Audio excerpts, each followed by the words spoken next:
Dear friends, before beginning my talk, allow me to extend my warm greetings to you all. For the first time in more than 2 years, I am speaking personally to you through this video message, which was produced a few days before the 2020 Catholic Identity Conference. As you can see, I am very well, my health is excellent, and I am even better in spirit. This is also thanks to your prayers, to the support and the encouragement I receive from you and from so many friends and brothers from all over the world.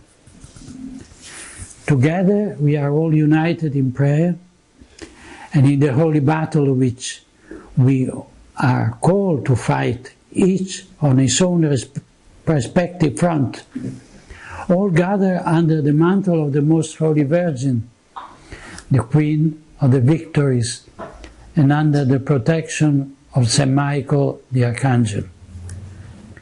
I especially wish to thank Michael Matt, who kindly invited me with holy perseverance to speak to you. I believe that now is an opportune time for me to deliver the following address. The subject of my talk would be how the revolution of Vatican II serves the New World Order. We live in extraordinary times. As each of us has probably understood, we find ourselves in a historical moment in time. Events of the past, which once seemed disconnected, prove now to be unequivocally connected, both in the principles that inspire them and in the goals they seek to achieve. A fair and objective look at the current situation cannot help but grasp the perfect coherence between the evolution of the global political framework and the role that the Catholic Church has assumed in the establishment of the New World Order. To be more precise, one should speak about the role of that apparent majority in the Church, which is actually small in number but extremely powerful, and which, for brevity's sake, I will summarize as the Deep Church. Obviously, there are not two churches, something that would be impossible, blasphemous and heretical, nor has the one true Christ Church today failed in her mission, perverting herself into a sect. The Church of Christ has nothing to do with those who for the past 60 years have executed a plan to occupy her. The overlap between the Catholic hierarchy and the members of the Deep Church is not a theological fact, but rather a historical reality that defies the usual categories and as such must be analyzed.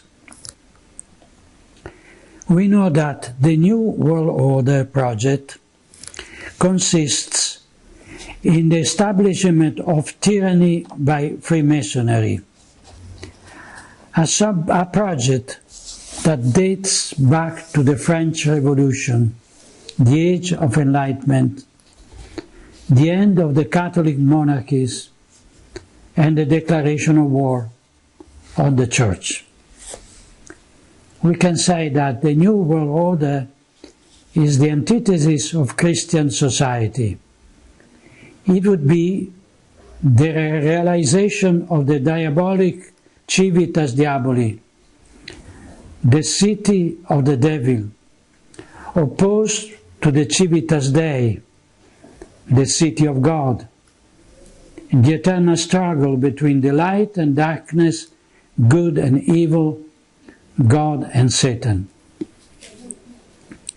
In this struggle, Providence has placed the Church of Christ, and in particular the Supreme Pontiffs, as catechon, that is, the one who opposes the manifestation of the mystery of iniquity. Second letter to Thessalonians. And Sacred Scripture warns us that at the manifestation of the Antichrist, this obstacle, the catechon, will have ceased to exist. It seems quite evident to me that the end of times are now approaching before our eyes, since the mystery of iniquity has spread throughout the world with the disappearance of the courageous opposition of the catechon. Let us not make the mistake of presenting the current events as normal, judging what happened with the legal, canonical, and sociological parameters that such normality would presuppose. In extraordinary time, and the present crisis in the Church is indeed extraordinary, events go beyond the ordinary known to our fathers. In extraordinary time, we can hear a Pope deceive faithful, see princes of the Church accused of crimes that in other times would have aroused horror and been met with severe punishment. Witness in our churches liturgical rites that seem to have been invented by Cranmer's perverse mind.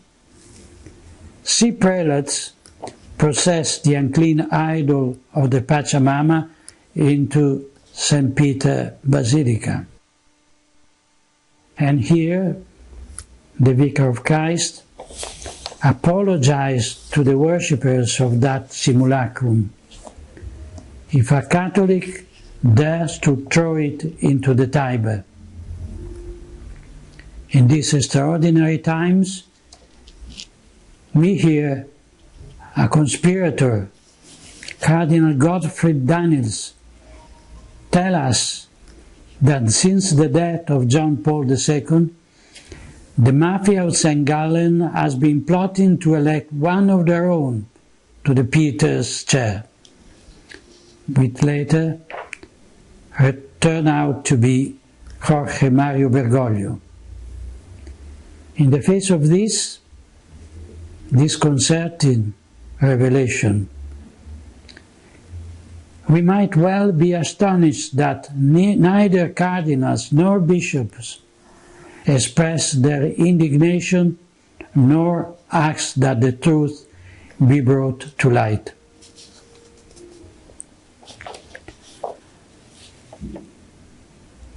I will talk now about the eclipse of the true Church.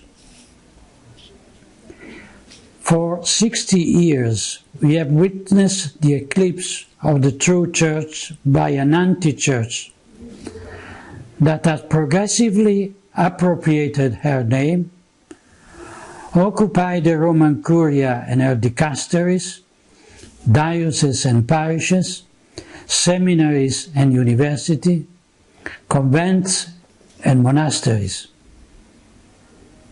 The anti-church has usurped her authority, and its ministers wear her sacred garment.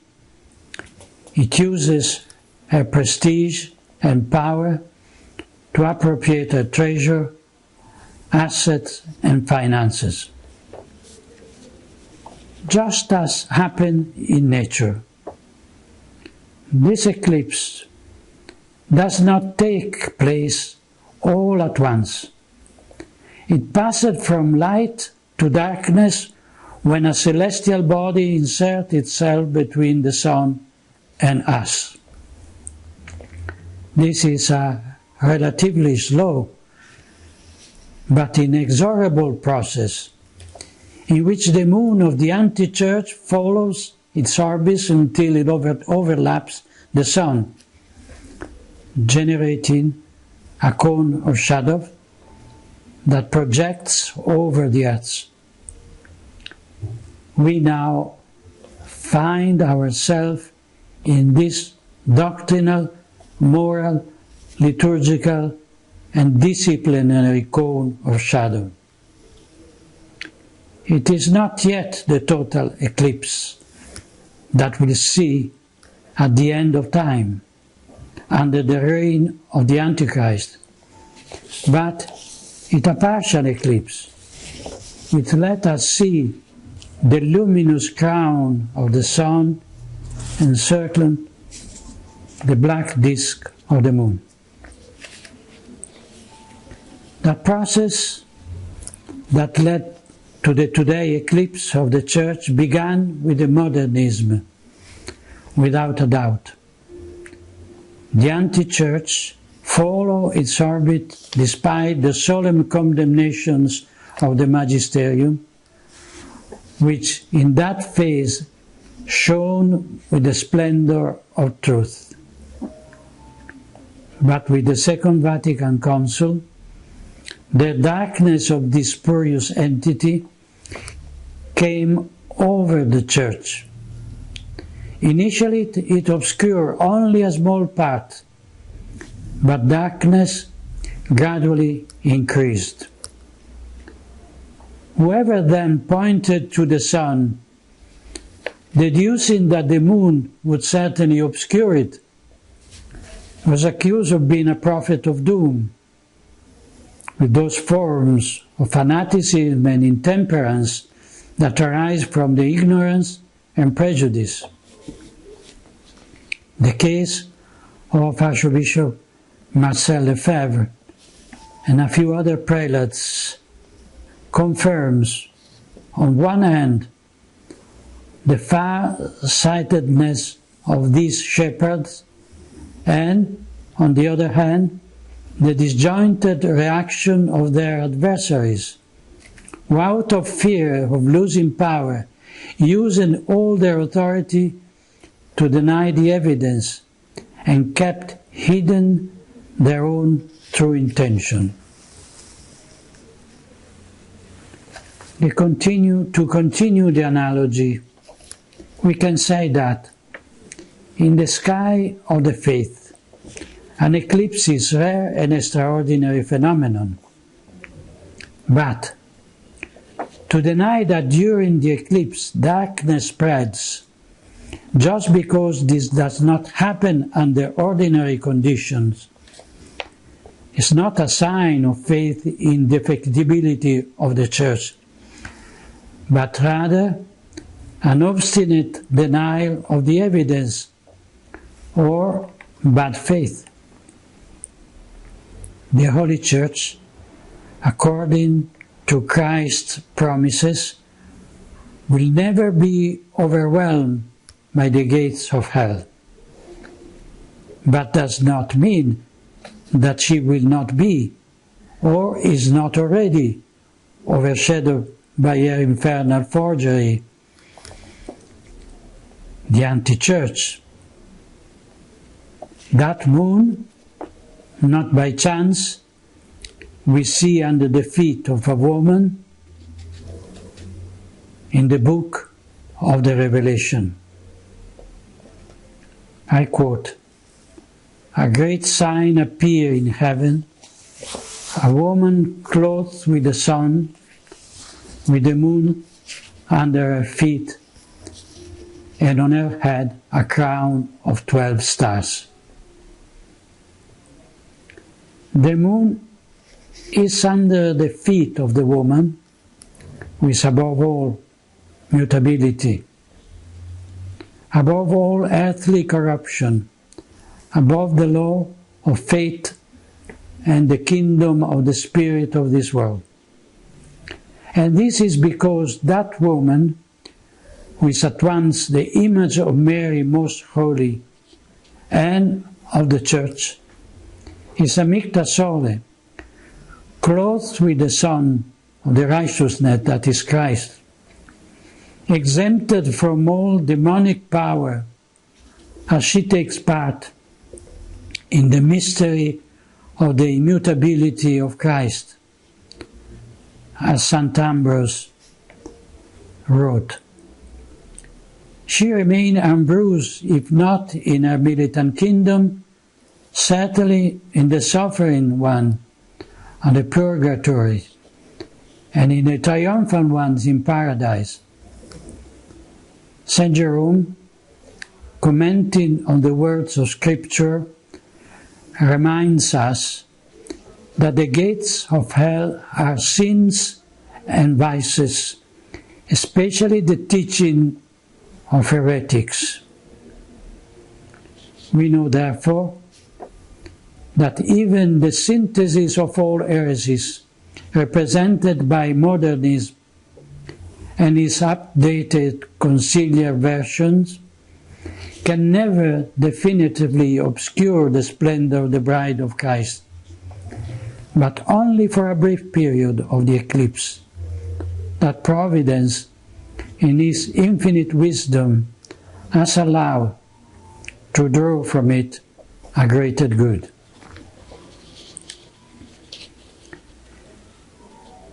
The abandonment of the supernatural dimension.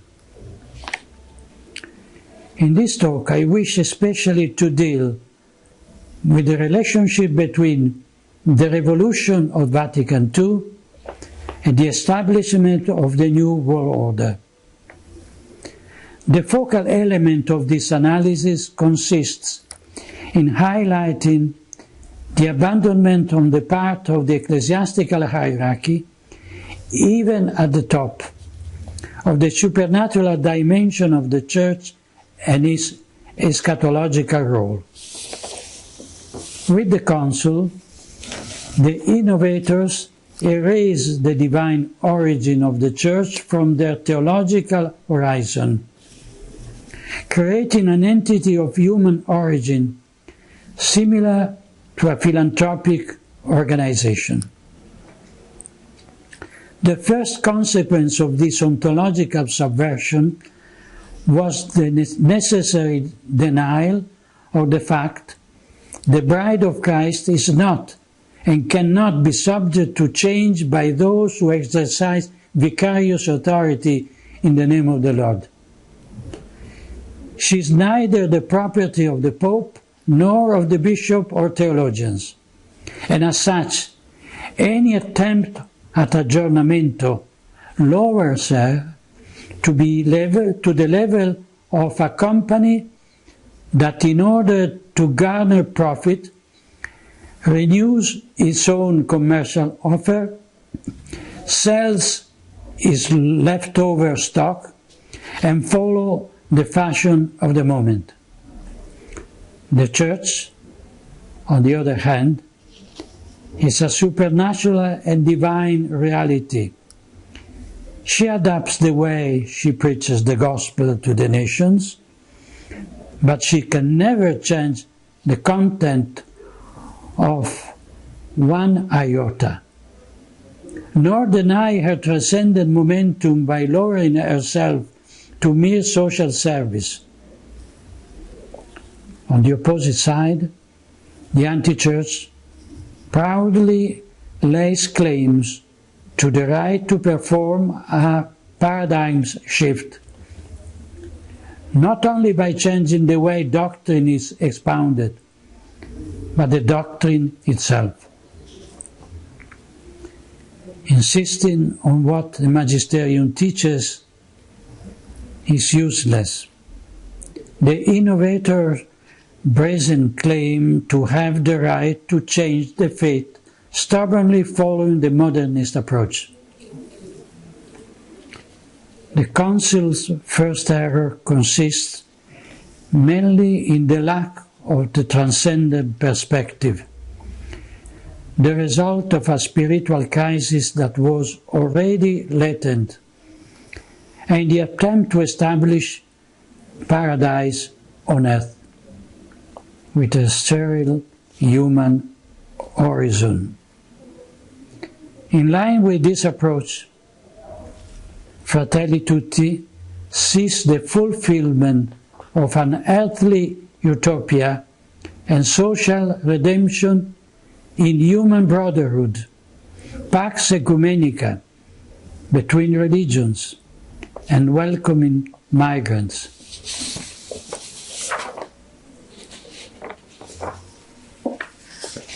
The sense of inferiority and inadequacy.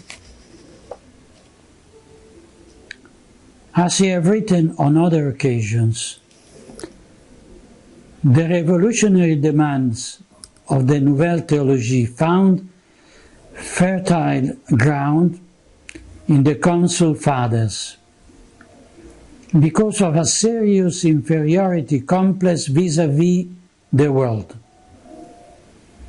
There were times in the post-war period when the revolution led by Freemasonry in the civil, political and cultural spheres breached the Catholic elite, persuading it of its inadequacy in the face of the epochal challenge that is now inescapable. Instead of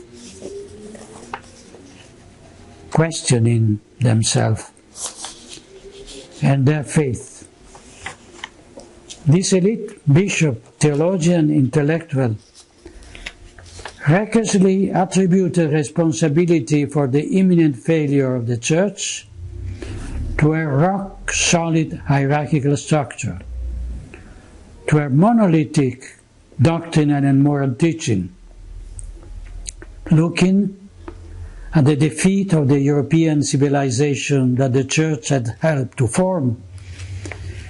The elite thought that the lack of agreement with the world was caused by the intransigence of the papacy and the moral rigidity of priests not wanting to come to terms with the zeitgeist and open up. This theological approach stems from the false assumption that between the Church and the contemporary world there can be an alliance, a consonance of intent, a friendship. Nothing could be further from the truth, since there can be no respite in the struggle between God and Satan, between light and darkness. I quote from the Genesis, "I put enmity between thee and the woman, and between thy seed and her seed. He shall bruise thy head, and thou shalt bruise his heel."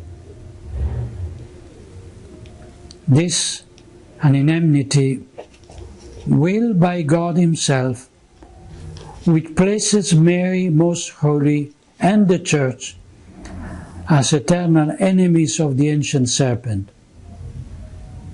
The world has its own prince, who is the enemy, a murderer from the beginning, and a liar, courting a pact of non-belligerence with the world means coming to terms with Satan. This overturns and perverts the very essence of the Church, whose mission is to convert as many souls to Christ for the greater glory of God, without ever laying down arms against those who want to attract them to themselves and to their damnation. I will talk about the idem sentire of the Revolution and the Council. The Council Fathers' sense of inadequacy was only increased by the work of the innovators whose heretical ideas coincided with the demands of the world. A comparative analysis of modern thought confirmed the idem sentir, the same feeling or same mind, of the conspirators with every element of the revolutionary ideology. I leave the description of these comparative details in the written version of my lecture. When this anti-church is fully established in the total eclipse of the Catholic Church, the authority of its leaders, of the anti-church, will depend on the degree of the subjugation to the new world order, which will not tolerate any divergence from its own creed, and will ruthlessly apply that dogmatism, fanaticism and fundamentalism that many prelates and self-styled intellectuals criticize in those who remain faithful to the magisterium today. In this way, the deep church may continue to bear the trademark Catholic Church, but it will be the slave of the new order thinking, reminiscence of the Jews who, after denying the kingship of Christ before Pilate, were enslaved to the civil authority of their time. We have no other king than Caesar. Today's Caesar commands us to close churches, wear a mask, suspend the celebration under the pretext of pseudo-pandemic. The communist regime persecutes the Chinese Catholics, and the world hears nothing but silence from Rome. Tomorrow a new Titus will sack the council temple, transporting his remains to some museum, and divine vengeance at the end of the pagans will have been achieved once again. I will talk now of the instrumental role of the moderate Catholic in the revolution. Some might say that the Council Fathers and Popes who presided over that assembly did not realize the implication that their approval of the Vatican II documents would have for the future of the Church. If this were the case, if there had been any subsequent regrets in their hastily approval of equivocal texts or texts close to heresy, it is difficult to understand why they were unable to put an immediate stop to abuses, correct errors, clarify misunderstandings and omissions. And above all, it is incomprehensible why the ecclesiastical authority has been so ruthless against those who defended the Catholic truth, and at the same time was terribly accommodating to rebels and heretics. In any case, the responsibility for the conciliar Christ must be laid at the feet of the authority, which even amid 1,000 appeals to collegiality and pastoralism, has jealously guarded its prerogatives, exercising them only in one direction, that is, against the Pusillus Grex, the little flock, and never against the enemies of God and the Church.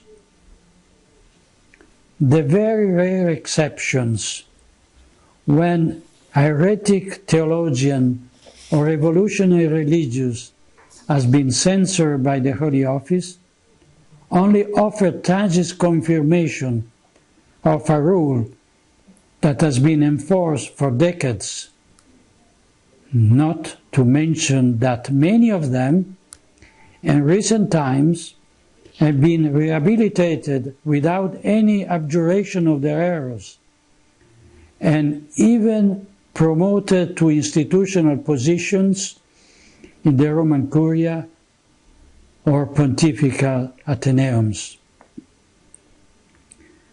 This is the reality that emerges from what I have described above. However, we know that, in addition to the progressive wing of the Council and the traditional Catholic wing, there is a part of the episcopate, the clergy and the people, that attempts to keep equal distance from what it considers two extremes. I am talking about the so-called conservatives, that is, a centristic part of the ecclesiastical body that ends up carrying water for the revolutionaries, because while rejecting their excesses, it shares the same principles. The error of the conservatives lies in giving a negative connotation to traditionalism and in placing it on the opposite side of progressivism. Their aura mediocritas via media consist in arbitrarily placing themselves not only between two vices, but between virtues and vice. They are the ones who criticize the excesses of the Pachamama or the most extreme Bergoglio's statements, but who do not tolerate the Council being questioned, let alone the intrinsic link between the conciliar cancer and the current metastasis. The correlations between political conservatism and the religious conservatism consists in adopting the center, a synthesis between the right thesis and the left antithesis, according to the Hegelian approach so cherished by moderate supporters of the Council.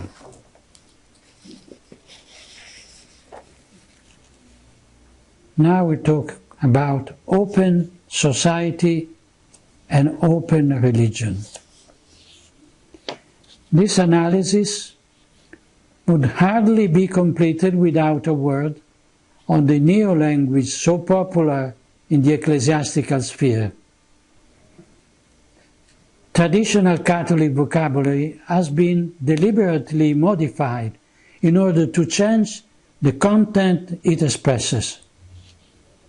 The same has happened in the liturgy and preaching, where the clarity of the Catholic exposition has been replaced by ambiguity and the implicit denial of dogmatic truth. The examples are endless. This phenomenon also goes back to Vatican II, which sought to develop Catholic version of the slogan of the world. Nevertheless, I would like to emphasize that all those expressions that are borrowed from secularistic lexicon are also part of the new language. Let us consider the Bergoglio's insistence in the outgoing church, the openness, as a positive value. Similarly, I quote from Fratelli Tutti, "A living and dynamic people, a people with a future, is one constantly open to a new synthesis through its ability to welcome differences." number 160. I quote again, "The church is a home with open doors. We must to be a church that serves, that leaves home and goes forth from its places of worship, go forth from its sacristies, in order to accompany life, to sustain hope, to be the sign of unity, to build bridges, to break down walls, to sow seed of reconciliation." Close the quotation. Similarly, with the open society sought after by Soros' globalist ideology, is so striking as to almost constitute an open religious counterpoint to it. And this open religion is perfectly in tune with the intention of globalism.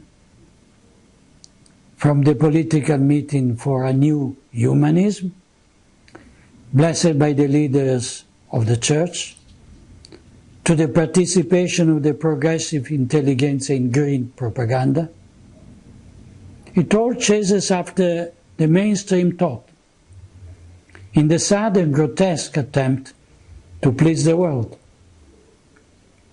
The stark contrast with the words of the Apostle is clear. I quote from the Epistle to the Galatians. "Am I now trying to win the approval of human being or of God? Or am I trying to please people? If I were still trying to please people, I would not be a servant of Christ." The Catholic Church lives under the gaze of God. She exists for His glory and for the salvation of souls. The anti-church lives under the gaze of the world, pandering to the blasphemous apotheosis of man and the damnation of souls. During the last section of the Second Vatican Ecumenical Council, before the Synod's fathers, these astonishing words of Paul VI resounded in the Vatican Basilica. I quote, "The religion of God, who became man, has met the religion, for such it is, of man who make himself God." And what happened? Was there a clash, a battle, a condemnation? There could have been, but there was none. The old story of the Samaritan has been the model of the spirituality of the Council. A feeling of boundless sympathy has permeated the whole of it. The attention of our Council has been absorbed by the discovery of human needs, and these needs grow in proportion to the greatness which the Son of the Earth claimed for Himself. But we call upon those who term themselves modern humanists, and who have renounced to the transcendent value of the highest realities, to give the Council credit at least for one quality, and to recognize our own new type of humanism. We too, in fact, we more than any other honor mankind.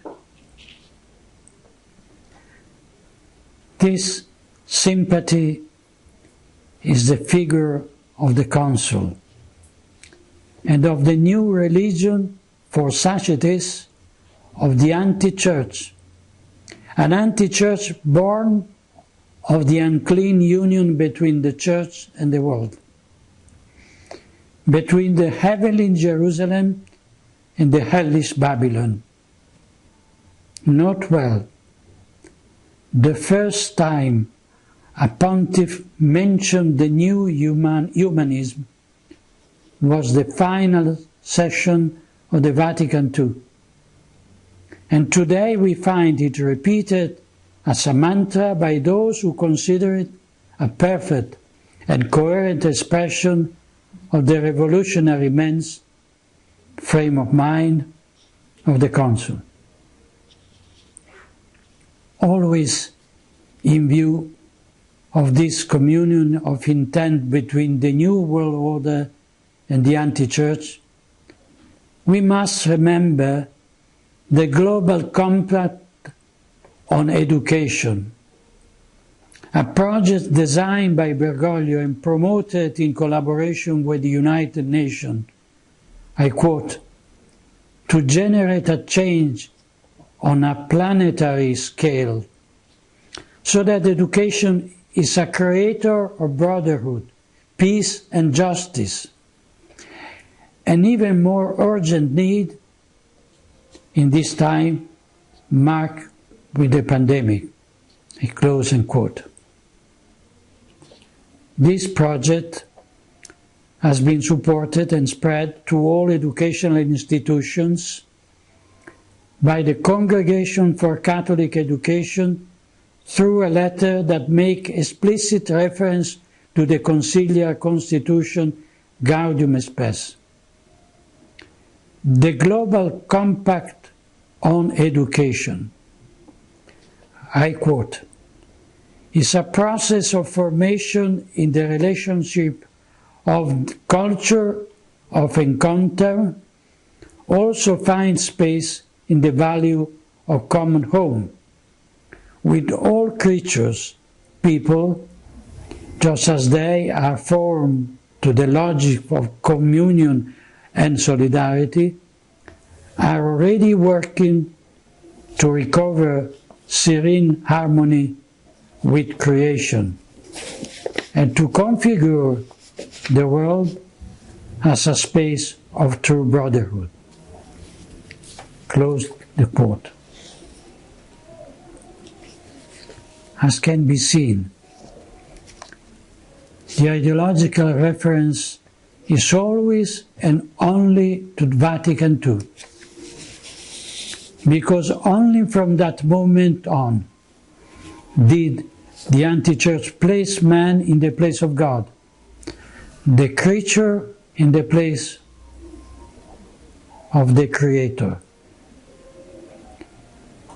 The new humanism obviously has an environmental and ecological frame into which are grafted both the encyclical Laudato Si and the green theology. The Church, with Amazonian face, on the 2019 Synod of Bishops, with this idolatrous worship of Pachamama in the presence of the Roman Sanhedrin. The Church's attitude during the COVID-19 demonstrated on one hand the hierarchy's submission to the diktats of the state, in violation of the Libertas Ecclesiae, which the Pope should have firmly defended. It also put on display the denial of any supernatural meaning of the pandemic, replacing the righteous wrath of God, offended by the countless sins of humanity and nation, with the more disturbing and destructive fury of nature, offended by the lack of respect for the environment. And I would like to emphasize that attributing a personal identity to nature, almost endowed with intellect and will is a prelude to her divinization. We have already seen such a prelude of this under the very dome of St. Peter Basilica. The bottom line of this conformity on the part of the anti-church with the dominant ideology of the modern world establishes a real cooperation with powerful representatives of the deep state, starting with those working toward a sustainable economy, involving Jorge Mario Bergoglio, Bill Gates, Jeffrey Sachs, John Elkann, to mention a few. Allow me a brief word about the political situation in the United States on the eve of the presidential election. Fratelli Tutti seems to be a form of Vatican endorsement of the Democratic candidate in clear opposition to Donald Trump, and a few days after Francis refused to grant an audience to Secretary of State Mike Pompeo in Rome. This confirms which side the children of light are on and who the children of darkness are. I'm talking now about the ideological foundation of brotherhood. The theme of brotherhood, an obsession for Bergoglio, finds itself first formulation in Nostra Aetate and Dignitatis Humanae. The latest encyclical, Fratelli Tutti, is the manifesto of this Masonic vision in which the cry Liberté, Égalité, Fraternité replaced the gospel for the sake of a unity among men that leaves out God. Note that the document on human fraternity for world peace and living together, signed in Abu Dhabi on February 4, 2019, was proudly defended by Bergoglio with this word, I quote, "From the Catholic point of view, the document did not go 1 millimeter beyond the Second Vatican Council." I close the quote. Cardinal Miguel Ayuso Guizot, President of the Pontifical Council for Interreligious Dialogue, comments in the Civiltà Cattolica, I quote, "The Catholic Church's commitment to interreligious dialogue, which opens the way to peace and fraternity, is part of her religious mission and at its roots in the Council event." I close the quote. Once again, the Council of Vatican II confirms that it is at the origin of Bergoglian metastasis. The fil rouge, the common thread that unites the Council with the cult of the Pachamama, also passed through Assisi, as my brother Athanasius Schneider rightly pointed out in his recent speech. And speaking of the anti-church, Archbishop Fulton Sheen describes the Antichrist, I quote, "Since his religion will be brotherhood without paternity of God, he will deceive even the elect." Close the quote. We seem to see the prophecy of the venerable American Archbishop coming true before our eyes. It is not surprised that the infamous Grand Lodge of Spain. After having warmly congratulated his paladin raised to the throne, once again paid homage to Bergoglio with these words. I quote, Pope Francis' latest encyclical shows how far the present Catholic Church is from its previous positions. In Fratelli Tutti, the Pope embraced the universal brotherhood, the great principle of modern Freemasonry. Close the quote. The reaction of the Grand Oriente of Italy is not dissimilar. I quote, These are the principles that Freemasonry has always pursued and guarded for elevation of humanity. Close the quote.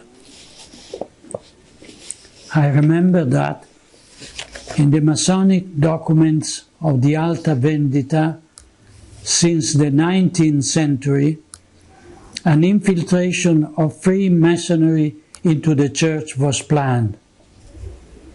I quote, You too will fish some friends and lead them to the feet of the Apostolic See.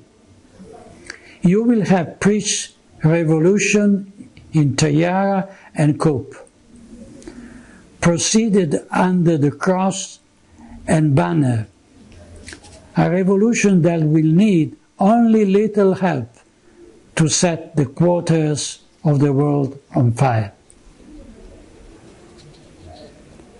I will talk now of the cause and effect. Philosophy teaches us that to a cause always corresponds a certain effect. We have seen that the action carried out during Vatican II have had the desired effect, giving concrete form to that anthropological turning point which today has led to the apostasy of the anti-church and the eclipse of the true Church of Christ. We must therefore understand that if we want to undo the harmless effect we see before us, it is necessary and indispensable to remove the factors that caused them. If this is our goal, it is clear that accepting or even partially accepting those revolutionary principles would make our effort useless and counterproductive. We must therefore be clear about the objective to be achieved, order in our action to the goals. But we must all be aware that in this work of restoration, no exception to the principle are possible, precisely because failure to share them would prevent any chance of success. Therefore, let us put aside once and for all the vain distinction concerning the presumed goodness of the Council, the betrayal of the will of the Synod Fathers, the letter and spirit of Vatican II, the magisterial weight or lack of thereof of its act, and the hermeneutic of continuity versus that of rupture. The anti-church has used the label ecumenical council to give authority and legal force to its revolutionary agenda, just as Bergoglio calls his political manifesto of allegiance to the New World Order an encyclical letter. The cunning of the enemy has isolated the healthy part of the Church, turning between having to recognize the subversive nature of the council document, thus having to exclude them from magisterial corpus, and having to deny reality by declaring them politically orthodox in order to safeguard the infallibility of the magisterium. The dubia represented an humiliation of the princes of the Church, but without untying the doctrinal knots brought to the attention of the Roman pontiffs. Bergoglio does not respond, precisely because he does not want to deny or confirm the implied errors, thus exposing himself to the risk of being declared heretic and losing the papacy.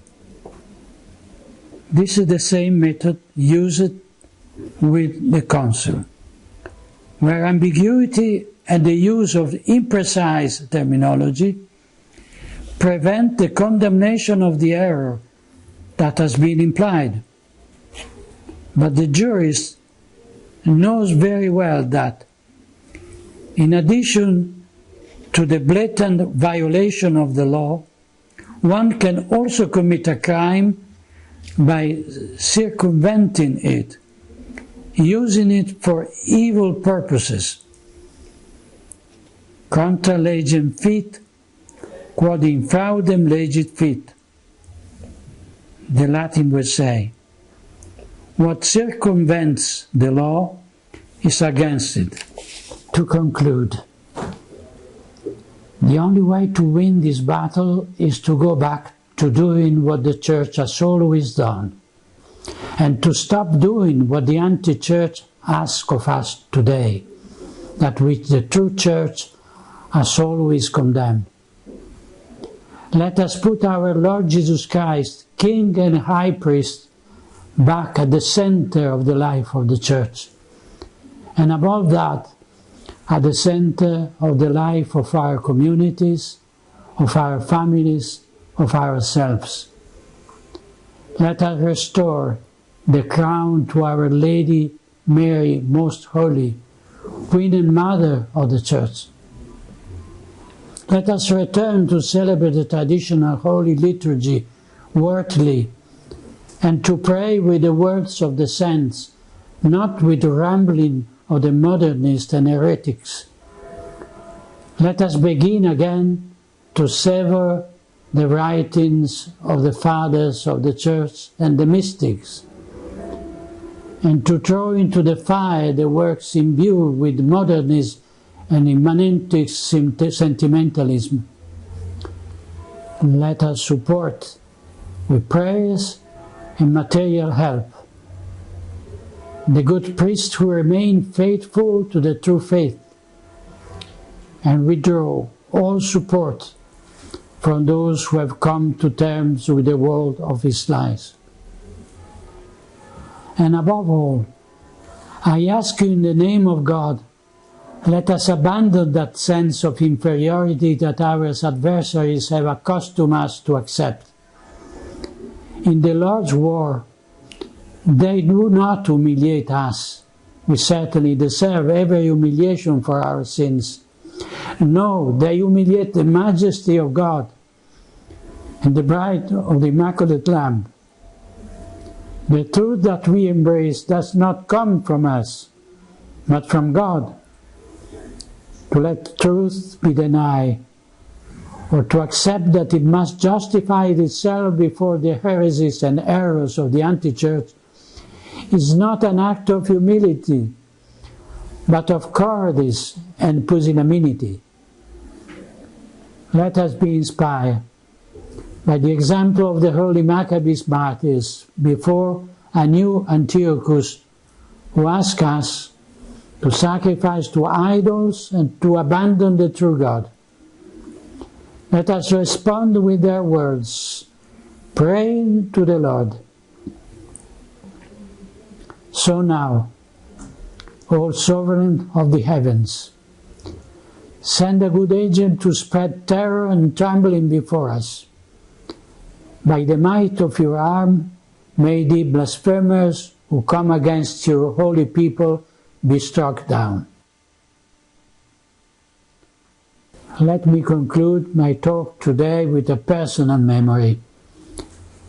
When I was Apostolic Nuncio in Nigeria, I learned about a magnificent popular tradition that came out from the terrible war in Biafra, and which continued to this day. I personally took part in it during a pastoral visit to the Archdiocese of Onitsha, and I was very impressed by it.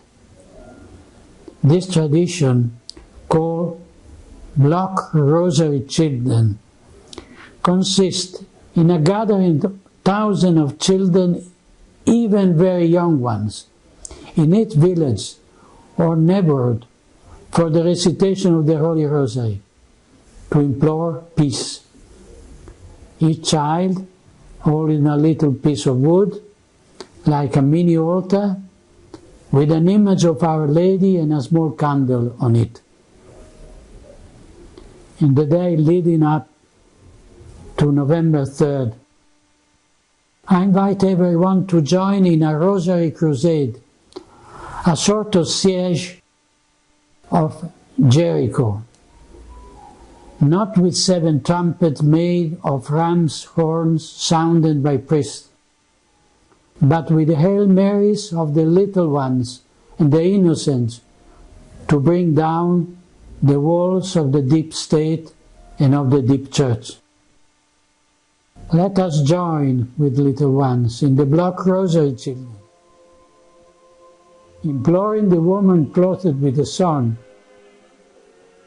that the reign of Our Lady and Mother may be restored, and the eclipse that afflicts us shortened. May God bless this holy intention.